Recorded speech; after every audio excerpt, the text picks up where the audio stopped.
డేటాబేస్లో ఇమేజ్ ఎలా స్టోర్ చేస్తాం. Welcome to day 9. మన డైలీ లైఫ్లో మనం ఎన్నో ఇన్స్టాగ్రామ్ పోస్టులు చేస్తుంటాం అండ్ ఏదో ఒక అప్లికేషన్ ఫామ్స్ ఫిల్ చేస్తుంటాం. అప్లికేషన్ ఫామ్స్ ఫిల్ చేస్తున్నప్పుడు మనం అయితే ఇమేజ్ అప్లోడ్ చేస్తాం.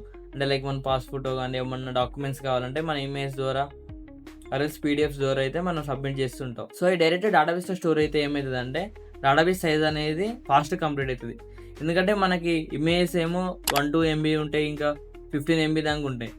నెక్స్ట్ పీడిఎఫ్లు కానీ మనకు సైజ్ ఎక్కువ ఉంటాయి. మనం డైరెక్ట్ స్టోర్ చేస్తే ఏమైందంటే డేటాబేస్ అనేది ఫాస్ట్గా ఫిల్ అవుతుంది అండ్ క్రాష్ అయ్యే ఛాన్సెస్ కానీ ఉంటాయి. సో అందుకోసమే కంపెనీస్ ఏం చేస్తాయంటే డైరెక్ట్ ఇమేజెస్ స్టోర్ చేయకుండా యూఆర్ఎల్స్ని స్టోర్ చేస్తుంది. మనకి పెద్ద పెద్ద కంపెనీస్ అయితే AWS వాడుతుంది.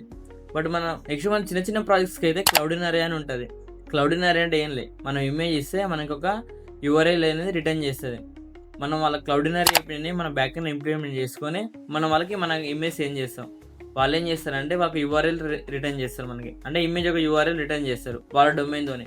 మనం దాన్ని మన డేటాబేస్లో సేఫ్గా స్టోర్ చేయొచ్చు. ఎందుకంటే మనకు వచ్చేది స్ట్రింగే కాబట్టి మనం డైరెక్ట్ డేటాబేస్లో స్టోర్ చేసుకోవచ్చు అండ్ అంత సైజ్ గానే ఏముండదు. సో మనకి క్రాష్ అయ్యే ఛాన్సెస్ తక్కువ ఉంటాయి అండ్ స్టోరేజ్ గానే ఎక్కువ ఉంటుంది స్టోర్ చేసుకోనికి.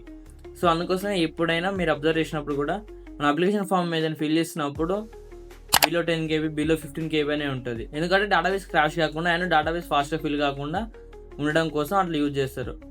మెయిన్గా అయితే మన చిన్న ప్రాజెక్ట్స్ అయితే క్లౌడినరీ బెస్ట్. ఒకసారి విజిట్ చేయండి. క్లౌడినరీ అని వెబ్లో సెర్చ్ చేస్తే వస్తుంది. అండ్ ఇలాంటి కంటెంట్ కోసం ఫాలో.